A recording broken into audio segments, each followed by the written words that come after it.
Legal ba na tanggalin ang isang empleyado ng walang paunang abiso? Narito ang kailangan mong malaman. Kung ang sponsor ay hindi nagbibigay ng abiso at tinanggal ang empleyado sa kumpanya, dapat bayaran ng kumpanya ang 3 buwan sa pagkakatanggal at ganun din ang empleyado kapag siya ay umalis ng walang abiso. Ito ang mga karapatan ng dalawang partido. Upang maiwasan ang isyung ito, dapat magbibigay ng magkabilang panig ng legal na abiso bago gawin ang pagwawakas ng kontrata. Paalala, mag-ingat palagi kung saan ka man ngayon. Habang nabubuhay tayo ay may kaakibat na problema, pero huwag kang sumuko dahil wala pang pagsubok na dumating sa inyo na hindi nararanasan ng lahat ng tao.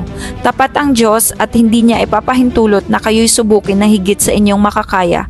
Sa halip, pagdating ng pagsubok, bibigyan niya kayo ng lakas upang mapagtagumpayan iyon.